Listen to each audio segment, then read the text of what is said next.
at the University of Science and Technology of China, and she obtained her PhD from UCLA, where she also worked as a postdoc for a few years before coming to the BU. So among other things, her research interests include the physics of planetary magnetospheres and radiation belts, and today she will tell us about the connection between various solar wind drivers and electrons in the Earth's radiation belt. Okay. Thank you very much for your very kind introduction. And today it's my great pleasure to be here to talk about the electron acceleration in the Earth's radiation belts and their response to the various solar wind drivers. And at first, I'd like to thank Antonia and Morgan for inviting me to meet the CFA folks here.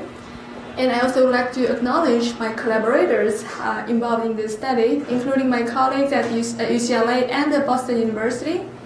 And I also would like to thank the Van Allen probes, POSE, ACE, WIN, and the Discover team for providing the excellent data which we have extensively used in this study. So, so due to the broad background of audience in this room, I'd like to start with a general introduction to the Earth's radiation belts and wave particle interactions and talk about why they are important. And then I'd like to choose two very closely related topics among my ongoing projects to talk about in more detail, including the simulation of the radiation belt electron acceleration and the solar wind drivers, which can potentially lead to those very rapid electron acceleration.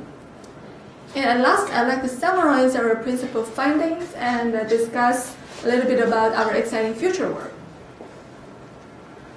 So, since the background of the most audience here is probably from astrophysics, I would like to briefly introduce what we study in heliophysics. Okay? Basically, the scope of the heliophysics spans all the way from the sun's interior to the sun's atmosphere, all the way to the magnetosphere and upper atmosphere of the Earth throughout this interplanetary medium, as well as the far reaches of the heliosphere where the solar wind interact with the local interstellar medium. So heliophysics enables us to understand how the sun as the major energy source in the solar system impact our technological society. So this is a movie showing the solar wind simulation called by the ENLIL model. And you can view this as a weather map for the solar system. And this simulation has been done to predict the solar wind conditions at Pluto for the New Horizons spacecraft flyby, as indicated by this white color. And this color represents the normalized solar wind number density. So if we zoom out from the inner solar system, we can see that a stream of charged particles are flowing out of the sun, and they exhibit those kind of a spiral structure which maintain even at a very large distance. And you can see that those black outlines are the coronal mass ejection, which elongate and expand as they propagate outward. So we can see that the solar activity can significantly affect the heliospheric environment. Okay? So this one shows the launch of the coronal mass ejection and its interaction with the Earth. Okay? So basically, heliophysics incorporates the studies of interconnected elements into a single system, which produce the dynamic space weather. And the space weather describes the variations in this space environment mainly between Sun and Earth, and particularly the phenomena that affect the systems and technologies in the orbit as well as near the Earth. Okay, and the region our research group study focused on this inner magnetosphere of the Earth. And if we zoom in to this region, and we can see those kind of a two-zone structure, which is called as a Van Allen radiation belt, named for the man who discovered it in 1958. So basically the discovery of the radiation belt came through the very early age of the space age, and with the launch of US first satellite called Explorer 1. And in fact, just a couple of months ago, we had a special symposium to celebrate the 60 years anniversary of the Explorer 1 mission and the discovery of the radiation belts held by the national academies. So, those radiation belts consist of a very energetic particles with energy all the way from the tens of keV up to the 10 MeV, and you can see that those particles are highly relativistic and they can move almost with the speed of light. And they typically consist of a two belt, and inner belt is located roughly at the L shell between 1.2 and 2, and L shell is actually the distance measured in the Earth's radii at the equator. Okay? And the inner belt is relatively stable. However, in contrast to the inner belt, the outer radiation belt is found to be extremely variable, as shown in this movie, indicating the electron flux variation. And especially during the geomagnetically active periods, the electron flux change could be up to several orders of magnitude just within a few hours.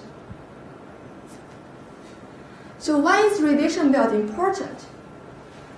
So radiation belt is actually a fundamental physics with practical importance. So as you can see in this figure, our Earth is not the only planet which has the radiation belt. And in fact, all of the outer planets in our solar system are found to have this radiation belt. So Earth's radiation belt provides a very nice natural laboratory for us to study how the charged particles are accelerated in the magnetized planet in our solar system, as well as potentially in other astronomical objects. And in addition, radiation belt is actually a very critical component of the space weather, which has a significant impact to our technological systems and the society. And those radiation belt electrons are also called as the killer electrons, since their strong radiation can potentially damage the critical electronics of the satellites, as well as can pose a hazard to the astronaut in space. So due to this very critical importance, predicting the radiation belt electron dynamics based on the solar activity can help us to mitigate the potential damage to our technological systems. So this figure shows the variability of the radiation belt electron fluxes over the last few solar cycles, all the way from 93 to the last year. And the top panel, the black line shows the sunspot number, and the red lines are the solar wind velocity. And this bottom panel shows the electron fluxes, color-coded as a function of time and L shell. And this diagram is also called the LT diagram, and I'm gonna use this similar type of diagram multiple times in the later slides. So basically, low L shell means closer to the Earth, and farther away means further away from the Earth. So as you can see that those radiation belt electron flux, they show dependence on the solar cycle. So for example, during a solar minimum, when the sunspot number is very small, you can see the radiation belt flux is also relatively small. And in addition, studies also found that radiation belt electron flux variation also depends on the solar wind velocity. So most pronounced example are those two. You can see that when the solar wind velocity is large, we found very strong fluxes at those times. And in addition to the solar wind speed, the interplanetary magnetic field orientation is found to be very important in the solar wind magnetosphere coupling. And we know that our Earth is a magnetized planet, and in the inner magnetosphere, it can be approximated in the dipole field, coming out from the southern hemisphere and going in to the northern hemisphere. Okay? And however, when the sun's interplanetary magnetic field oriented in southward in this direction, which is opposite to the Earth's intrinsic magnetic field, those field lines can be reconnected, and the solar wind magnetic flux can be transported towards the magnetosphere of the Earth. Okay? And this movie very nicely shows this reconnection process. And through the reconnection,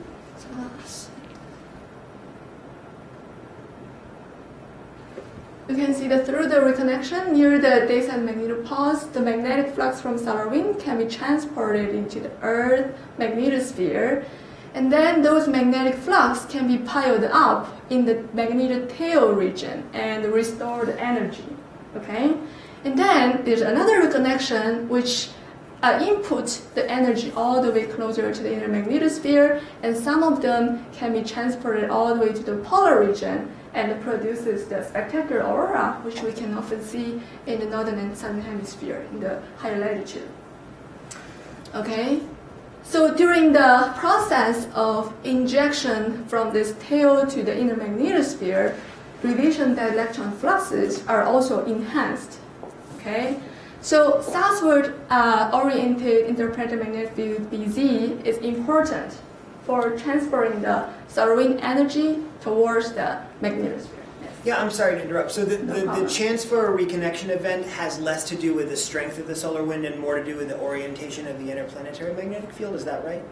It actually depends on both. Okay. Yeah, but if it's southward oriented with stronger or negative BZ, it will provide more efficient reconnection. Yeah.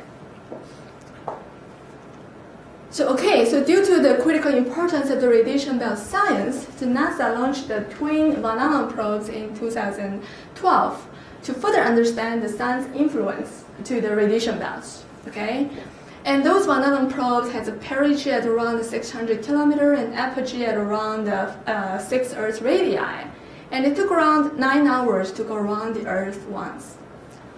So Van Allen probes are equipped with high quality instruments so that they can provide reliable measurements on both particles, waves, and field, even in this harsh radiation environment.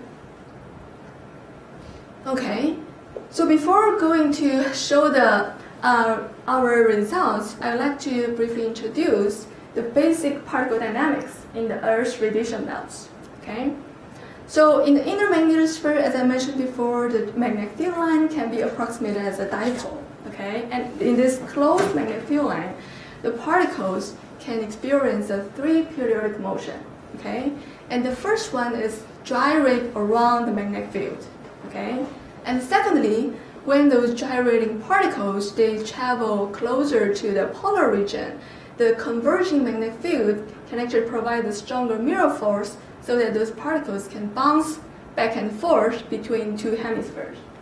Okay, and in addition to this, the magnetic gradient or curvature will provide additional drift for those energetic particles so that those particles can experience those kind of azimuthal drift. Okay, so in a very stable magnetosphere, those trapped particles will be just going through this 3 periodic motion and just stably trapped in the magnetosphere. And I also would like to remind you that the density in the Earth's radiation belt is extremely low. It's like at least 15 orders of magnitude lower than the air we breathe right now. And because of that, the collisions are not very important in the Earth's radiation belts. However, those 3 periodic motions are associated with the 3 corresponding conserved quantity called adiabatic invariants, which can be violated if the wave field varies on a time scale comparable or shorter than the period of the motion. Okay, and in the inner magnetosphere, there exists a variety of plasma waves which can violate these 3 adiabatic invariants and cause the dynamics in the radiation belt electrons. So here I'm showing the spatial distribution of those various plasma waves, and in this electromagnetic spectrum, those plasma waves are located in the low frequency end, with frequency mostly less than the 10 kilohertz. Okay, so although there are lots of different plasma waves present in the inner magnetosphere, in this talk I would like to focus on discussing a kind of interesting plasma wave called Wither-Mode chorus waves. And those waves are extensively present in the magnetosphere all the way from the night side towards the day side. So what is the Wither-Mode chorus waves? So they're actually the electron cyclotron wave, and with the frequency between the proton and electron cyclotron frequency. And if you look at the wave field in the plane perpendicular to the wave vector k here, you can see that it's a right-hand polarized wave. And those waves can propagate either parallel or even oblique to the background magnetic field. And if we show these waves in the frequency time spectrogram like this for electric and magnetic field, we can see they often exhibit those kind of the rising tone structures. And if we play it through the audio converter, then it sounds like a bird chirping. Okay, so due to the frequency change, birds chirping, and that's why those waves are called as the chorus waves. Okay. So how those waves can interact with electrons? So the very efficient interaction can occur when they satisfy this kind of a resonant condition. Basically, Doppler shifted wave frequency is equal to the multiple of the relativistic electron gyro frequency. And we know that in a background magnetic field, the electrons will be gyrating around it. And in order to interact or resonate with those kind of electrons, the Witcher mode waves, which are right-hand polarized, have to propagate in the opposite direction. Okay? So when their frequency match this resonant condition, they will be in phase together over many, many cycles so that they have time to exchange the energy and momentum. So as a result of those kind of a wave particle interaction, particle can change the pitch angle or experience acceleration or deceleration through the energy diffusion. And pitch angle is the angle between background magnetic field and the particle velocity. And this is also a key process for the electron acceleration, deceleration, as well as the wave growth and damping. So two of the most important questions in radiation bioscience is how those tens of keV electrons are accelerated to several MeV and become the killer electrons. And another important one is what kind of absorbing drivers can lead to the electron acceleration all the way to the multi-MeV range. So in previous years, the electron injection together with another process called inward radial diffusion, which is caused by interacting with ultra-low frequency wave. Okay? So those two processes are believed to be the dominant mechanism of producing those MeV electrons.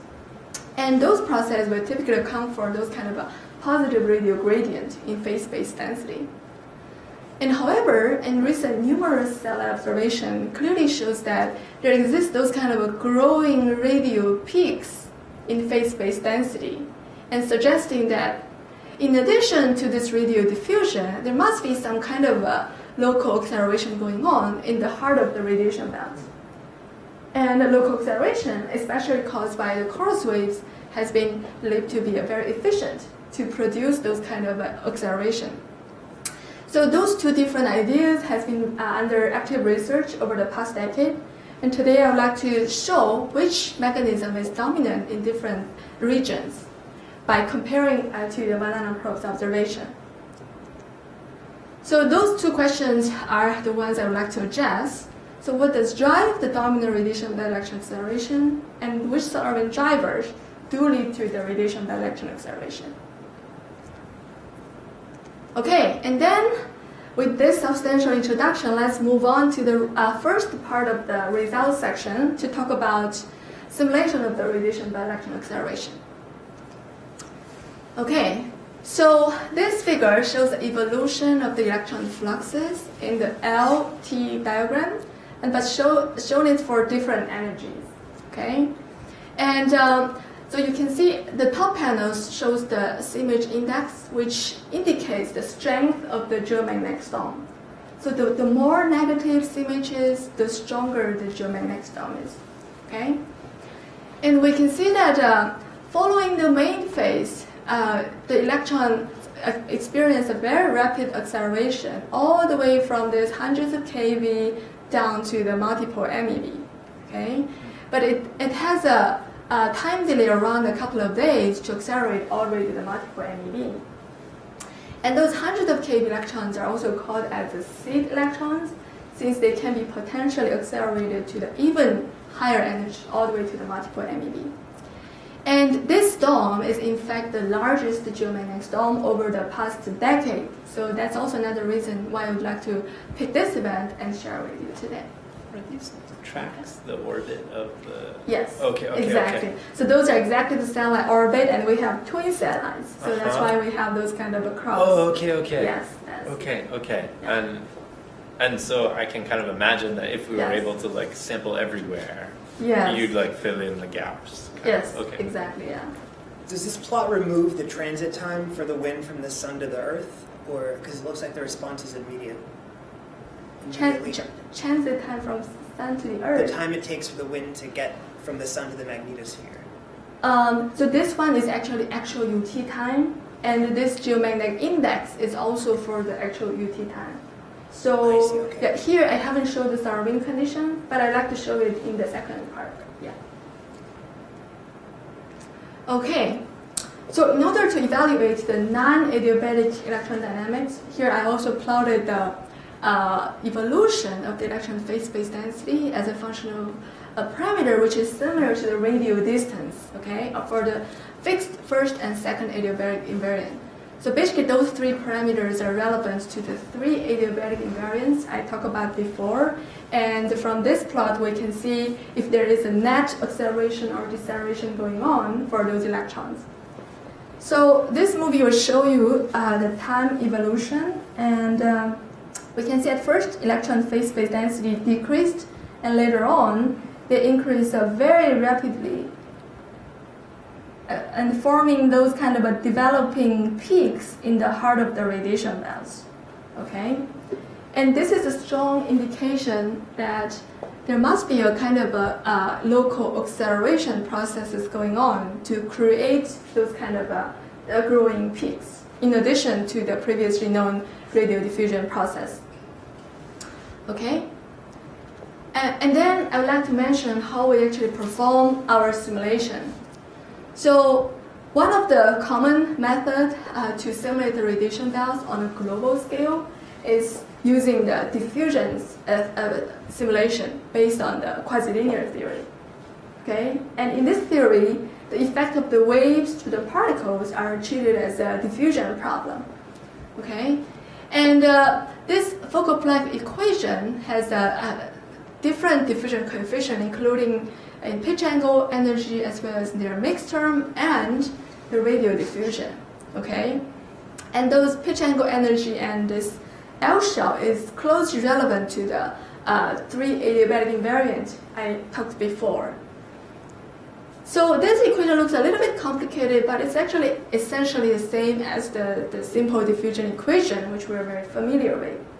Just instead of diffusing in spatial domain, we're diffusing in the pitch angle, energy, and the radial domain. So we know that if you put the purple ink into the water, the diffusion coefficient means how fast the purple ink spread into the rest of the water. And those pitch angle, energy, and diffusion and radial diffusion coefficient means how fast those particles diffuse in the pitch angle and the energy and the radial domain. So the effect of the waves to the particles, including for both local acceleration by chorus and radial diffusion, are included in this diffusion coefficients. And then those diffusion coefficients are used as an input to solve this equation.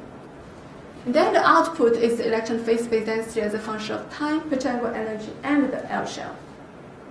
And here I'd like to mention that obtaining the realistic diffusion coefficient is actually very, very important in quantitatively evaluating the role of each physical process. And we actually use the best available techniques to obtain those diffusion coefficients, which I'm not going to talk about in detail in this talk, but if you're interested in, I'm happy to share with you after the talk. Okay, so now let's look at the comparison between the observed and simulated electron evolution. So this is again the LT diagram for different energies and observed by the Van Allen probes. Okay, and here we focus on this 2-day period when this rapid electron acceleration occurred. So in the simulation, if we only include the radial diffusion, we can see that although it's able to produce some acceleration, the simulated electron flux is underestimated compared to the observation. Okay, and then this time we only include the local acceleration driven by the chorus waves. And then you can see that they're able to produce very good features, which is quite consistent with observation, especially those kind of developing peaks in the heart of the radiation belts. And but we do notice that at the higher L shells, it's still underestimated.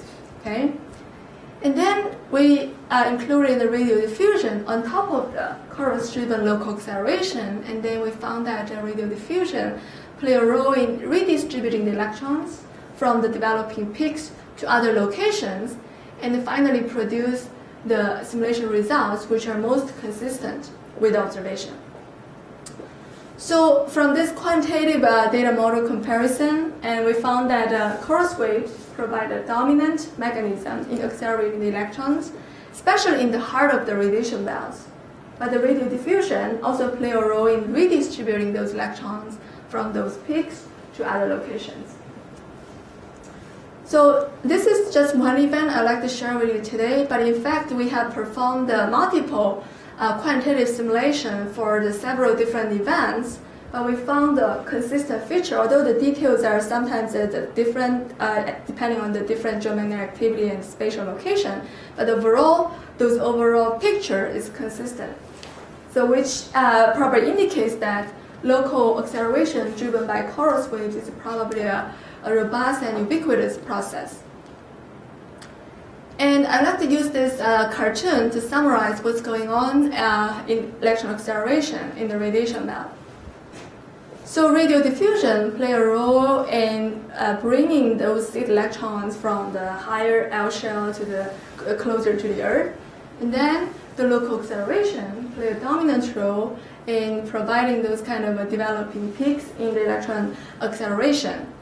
And then those peaks can be smoothed out by the radial diffusion, which transport those electrons from the peaks to the other locations. Okay? And then let's move on to the second part of the results section and talk about what kind of acceleration drivers do lead to those kind of a very rapid electron acceleration, which I just introduced before.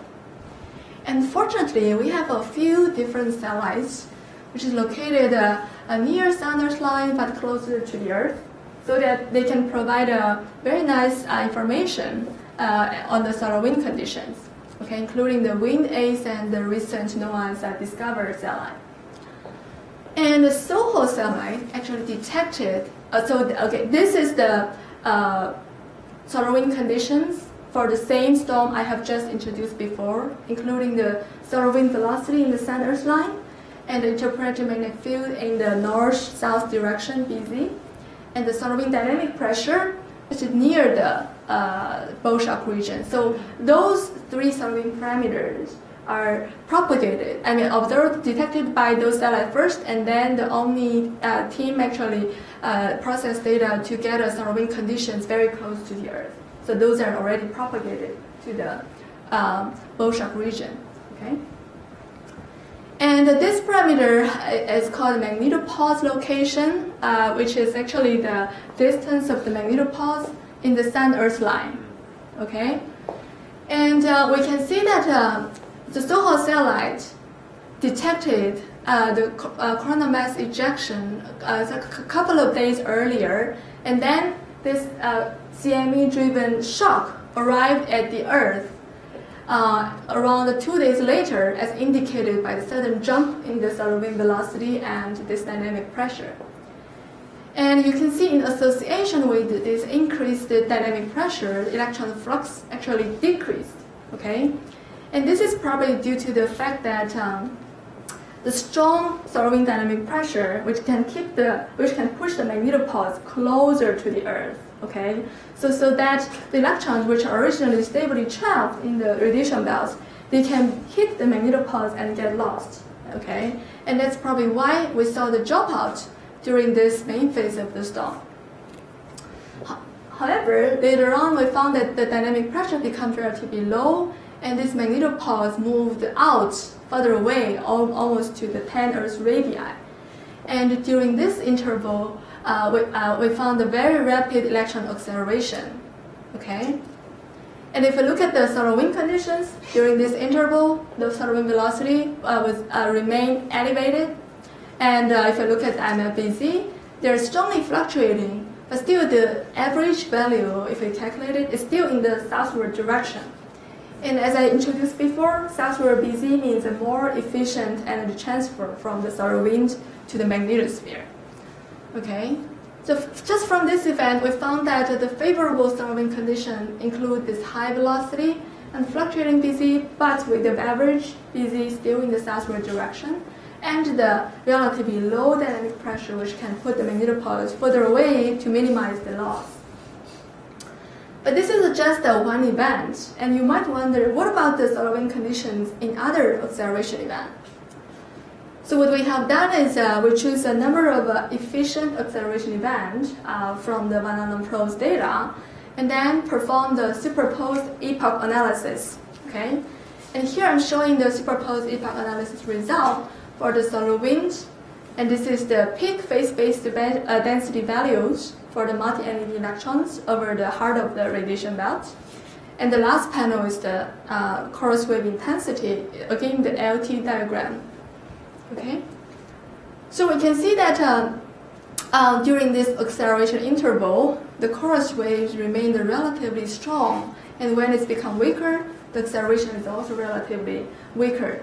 Again, supporting the scenario that chorus waves are very important in accelerating the electrons to multiple MeV. And I forgot to mention that we defined the zero epoch time when those phase-space densities started to increase. Okay? And then let's look at the solar wind conditions.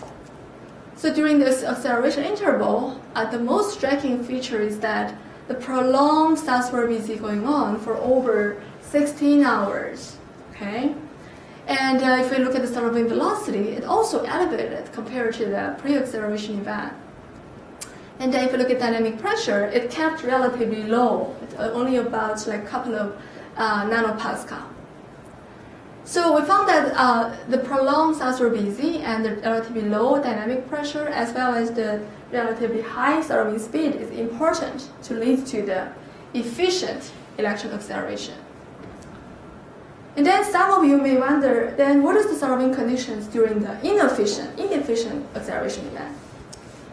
So then we also perform the similar superposed epoch analysis for the inefficient acceleration event and superposed their results together with the red line efficient acceleration and blue line inefficient acceleration. Okay? And by definition, you can see for the inefficient acceleration event, electron phase-space density barely increases after the zero epoch time. And then if you look at the chorus wave intensity, it's actually much stronger and remained much longer during the efficient acceleration event compared to the inefficient events. And then if we compare the solar wind parameters, the most significant difference is still we found in this MFBZ, which is kept negative or southward BZ for the efficient acceleration event and northward or positive for the inefficient acceleration event. And we can also see some differences on the velocity with higher velocity in efficient and lower velocity in inefficient acceleration event. But if we look at the dynamic pressure, it's actually quite similar. We didn't really see the differences between those two events. However, that doesn't necessarily mean this is not important. For example, if we look at this interval where dynamic pressure is relatively strong, although the solar wind velocity is high as well as the relatively southward BZ, the phase-space density actually tends to slightly decrease instead of increase. So that means that the low dynamic pressure is actually very important to put the magnetopause location further away from the Earth to minimize minimize the radiation belt loss, which also helps those electrons to keep accelerating. Okay, so from those superposed epoch analysis, we conclude that a prolonged southward BZ and a relatively higher solar wind velocity as well as low dynamic pressure is critical to lead to the rapid electron acceleration. So to summarize, in this talk I'd like to address two science questions. So in order to address what does drive the dominant radiation-bound electron acceleration, we performed the quantitative simulation and provided the direct evidence of showing that the multi-MeV electrons are accelerated by the local acceleration driven by the chorus waves. Okay? But the radial diffusion also play a role in redistributing the electrons from the developing peak to the other locations. And in order to address which surrounding drivers lead to the radiation-bound electron acceleration, and we performed the superposed epoch analysis for multiple efficient and inefficient acceleration events, and found that the prolonged Salzer VZ and high Salzer velocity, as well as the low Salzer dynamic pressures, are important to lead the electron acceleration all the way up to the multiple MeV. Okay. And in the last couple of minutes, I'd like to briefly talk about the future of these projects. So the current simulation which we have done is actually based on the quasi-linear theory. And as I introduced before, some magnetosphere waves, such as chorus waves, they often exhibit those type of discrete structure like rising tones. Okay? And those kind of rising tones are suggested to be able to lead to very rapid electron acceleration through the nonlinear interaction, okay, just from the theory.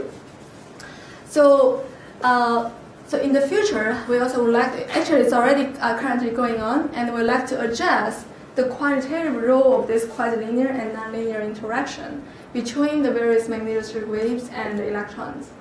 And also adjust when and where those nonlinear effects start to become important. Okay? So after identifying all the important physical processes in radiation-bound electron dynamics, our ultimate goal in our radiation-bound community is to develop the predictive modeling of the radiation-bound electron dynamics based on the upstream surrounding conditions by including or identified important physical processes. So our community has made a pretty good progress over the past decade towards this direction, and I believe that with the great help of the multi-satellite observation, together with the state-of-the-art theory and modeling, will help us to achieve this ultimate goal in the near future. Okay, thanks for your attention. I will stop here to take questions if there is any.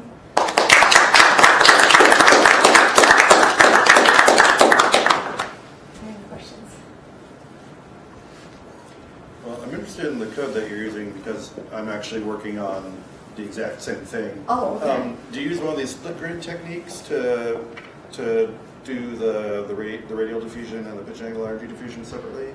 So we use the ADI method, so alternative directional implicit method. Yeah. So it's So which solve this at the same time step to make sure the code is stable and doesn't produce any numerical instability. I was going to ask about the code. Oh, okay. Yeah. Kim? Go ahead. As you said, the diffusion coefficients are very important. Yes. Are the waves actually that create those diffusion coefficients generated by asymmetries in the particle distributions, or is they come in from outside? Yes, that's a very good question. Yes. So those waves, the chorus waves which I mentioned, is actually created by the temperature and isotropy of the electron, which has a relatively lower energy, like a 1 keV to the tens of keV. So those electrons, when they when they propagate from the higher to the lower L shell, they gradually develop those temperature and isotropy through acceleration of the Fermi and the beta shell acceleration. And then those temperature and isotropy will provide a source of free energy for the chorus wave excitation. And then after those waves are excited, they can interact with even higher energy electrons and produce acceleration. Basically, the waves behaves as a kind of medium to extract the energy from lower energy electrons and then give it to the higher energy to accelerate those electrons.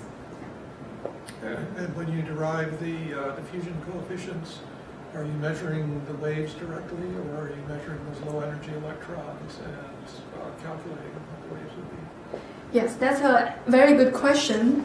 So I actually skipped that part due to the time, but I can briefly talk about how we do this, how we calculate this diffusion coefficient. So there is two different ways of getting this wave distribution.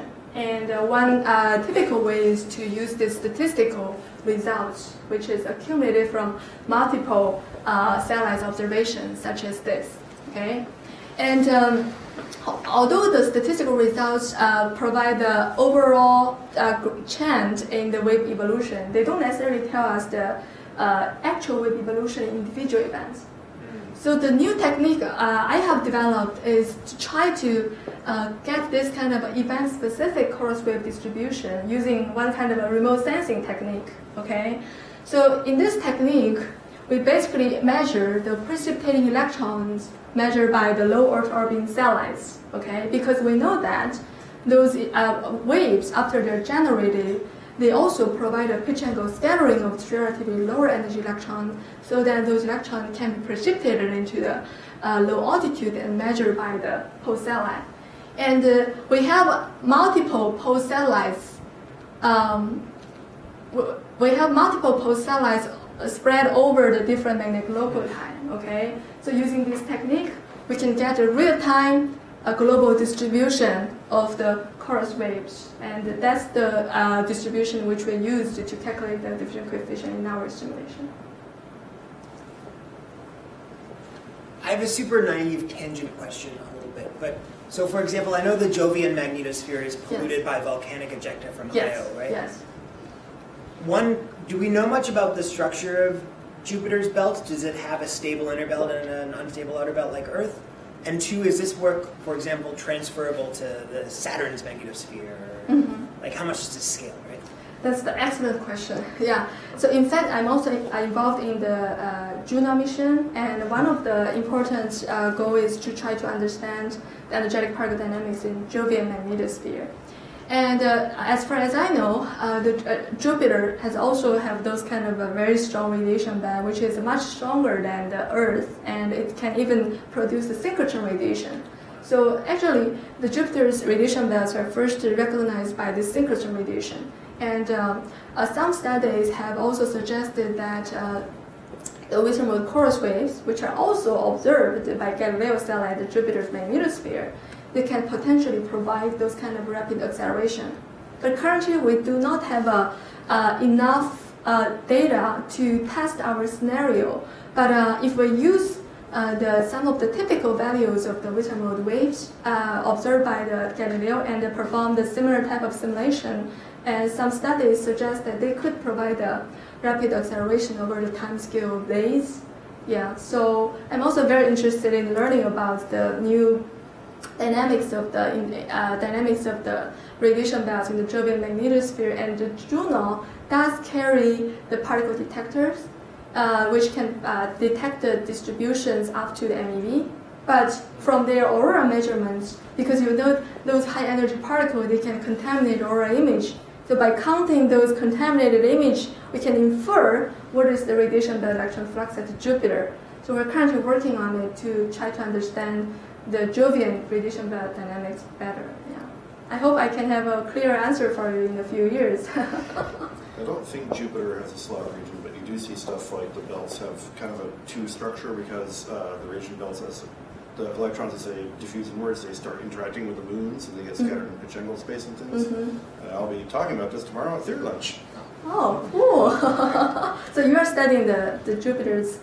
Well, I'm taking the Jupiter models, applying them to brown dwarfs, which also have intense synchrotron radiation and appear to, yes. I believe, have the same phenomena, just the magnetic field is like 1,000 times stronger. Yes. The Jupiter is very special because they have a lot of moons, right? It can provide even more dynamic evolution for those high energy particles. And I know that as you mentioned, some of the slot is produced by is relevant to the moons. And the slot region in Earth is actually somewhat different. They're caused by the pitch angle scattering of another type of wave called the plasmaspheric hiss, and competing with this inverse diffusion. Yeah, but it's very interesting to learn the similarities and differences by studying different planets. So along those lines, so for the Earth, are synchrotron losses completely negligible? Basically? It's very small. It's hard to detect. Yeah. So that's another way of saying that Jupiter's radiation belt is much more powerful. Yeah. This is that's just because the magnetic field strength of the Earth is way weaker. Yeah, That's all it is. it's yeah. Are there other friction terms that you have to include? What terms? Sort of like loss terms in Oh, yes. the Fokker-Planck equation? Yes, definitely. So, when I mentioned that there are a variety of different magnetosphere waves, right? And some of them are very effective in providing this pitch angle scattering, so that they help those electrons precipitate into the upper atmosphere and get lost. Okay. So our model can include those pitch angle scattering effects for other waves like electromagnetic ion cyclotron wave. And if we know the realistic distribution of those waves, we can include it in our model and try to run this Fokker-Planck equation to evaluate their quantitative role. So, and we have done this for certain events before. And today I didn't bring it up because in this particular event, the acceleration is much more dominant than the loss. And we also found some other event. Actually, my student is working on very interesting dropout event where we saw this electromagnetic ion cyclotron wave, as well as decreased phase-space density at the location where we detect these waves, which can potentially produce this pitch angle scattering loss into the upper atmosphere. So our ultimate goal, as I mentioned before, is trying to identify all important physical process and then get their most realistic distributions and put it into the model and try to find the overall net effect and compare with the observation and to disentangle the quantitative role of each different processes. Okay, if there are no more immediate questions, I suggest we take a short break so we get pizza because it's already here and it smells really good. And then we can have another like 10 or 15 minutes of informal discussion over pizza. Yes. So let's thank Wen Li. Thank you.